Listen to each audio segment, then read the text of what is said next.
चलिए दोस्तों, तो आज हम लोग पढ़ेंगे मिड पॉइंट। ठीक है, मिड पॉइंट को हिंदी में कहते हैं मध्य बिंदु। कभी कभी क्वेश्चन में आप दिया हुआ रहेगा कि आप मध्य बिंदु निकाले, यानी मिड पॉइंट निकाले। तो देखिए मिड पॉइंट जो आता है ये भी सेक्शन फॉर्मूला के अंतर्गत ही आता है, ये भी जो आपका चैप्टर 7 में ही आएगा। ठीक है, तो चलिए देखिए मिड पॉइंट को कैसे निकालते हैं। तो मान लेते हैं कोई बिंदु है इस तरह का, ए मान लेते हैं कोई बिंदु है और बी कोई बिंदु है। आज इसको कोई रेखाखंड को पी बिंदु पे काट रही है। ठीक है, अब मिड पॉइंट, मिड मतलब बीच में, अब बीचों बीच में काटेगा, मतलब यहाँ से लेकर यहाँ तक जितना दूरी होगा यहाँ से यहाँ भी उतना ही होगा। मान लेते हैं यहाँ से यहाँ 1 है, तो यहाँ से यहाँ कितना हो जाएगा, ये भी 1 ही होगा।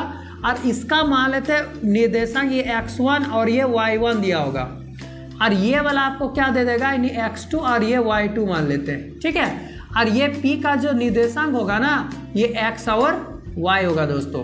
और कहेगा इस बिंदु को बीच में काटते, यहाँ से यहाँ 1 में और यहाँ से भी 1 में, तो हम इसको लिख सकते हैं कि AP रेशियो BP, यानी सॉरी PB, यानी PB बराबर हम लिख सकते हैं 1:1, मतलब 1:1 अनुपात में काट रही है। तो पूछेगा कि आप बताइए इसका निर्देशांक कितना होगा। तो सबसे पहले आप मान सकते हैं, इसमें मान लेंगे कि बिंदु जो है ए बिंदु का क्या मानेंगे, तो ये x1 है और इसको y1 मान लेते हैं, और b का जो है वो x2 और ये y2 होता है। और इस बिंदु को कौन काट रहे थे, p, और p का निर्देशांक क्या हो जाएगा, x और y मान लिए। अब ये m1 और m2 जो होगा, ये m1 बराबर भी 1 होगा और m2 बराबर भी क्या होगा, 1 होगा। इसको हम लिख सकते हैं कि इस तरह AP रेशियो BP बराबर 1:1 लिख सकते हैं दोस्तों। अब देखिए अगर हम इसका निर्देशांक निकालते हैं तो P का निर्देशांक, तो P का निर्देशांक के लिए हम लोग पढ़ चुके हैं दोस्तों, P के निर्देशांक। तो P के निर्देशांक जब निकालेंगे तो P के निर्देशांक का क्या होता है, नहीं x और y होता है। तो ये P जब होगा x और ये y बराबर, हम लोग जानते हैं कि m1 x2 plus m2 x1 bye m1 plus m2 होता है, ये फॉर्मूला होता है।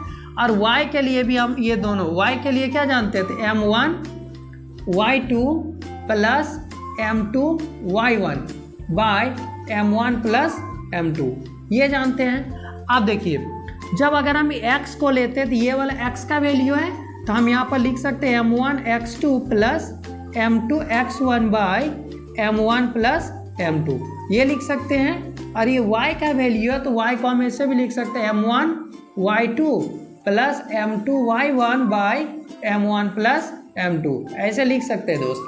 अब देखिए इसमें m1 का वैल्यू 1 दिया है, तो ये 1 बैठाएंगे, और गुना x2 है तो x2 ही लिखेंगे, प्लस ये भी 1 दिया है और इधर x1 दिया है, बाय m1 का वैल्यू 1 प्लस 1 हम ऐसे लिख सकते हैं। तो x बराबर, देखिए x2 को मल्टीप्लाई करें 1 से तो x2 ही होगा, और x1 को करेंगे एक के साथ तो x1 ही होगा, और 1 और 1 2 होगा, तो हम इसको ऐसे लिख सकते हैं x1 प्लस x2 बाई 2।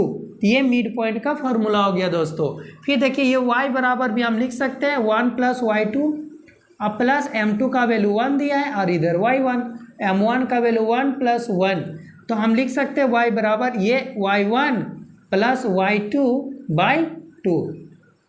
तो देखिए जब भी अगर मिड पॉइंट आपको निकालने बोलेगा, मध्य बिंदु अगर दिया हुआ रहेगा, तो इसका P का निर्देशांक का फॉर्मूला आ जाता है, नहीं मिड पॉइंट का फॉर्मूला इसे लिख देते हैं मिड पॉइंट। तो मिड पॉइंट का फॉर्मूला हो जाएगा x1 प्लस x2 बाई 2 और इधर y1 प्लस y2 बाई 2, ये हो गया दोस्तों फॉर्मूला। ठीक है, जब भी अगर मध्य बिंदु का फॉर्मूला कहेगा तो आप क्या करेंगे, ये वाला और ये वाला दोनों को प्लस कर दीजिए और उसका हाफ कर दीजिए, फिर ये वाला और ये वाला दोनों को प्लस कीजिए और उसका हाफ कर दीजिए। तो यही था दोस्तों मिड पॉइंट, यानी मध्य बिंदु निकाला। चलिए मध्य बिंदु यहीं पर कॉन्सेप्ट खत्म होता है। Thank you.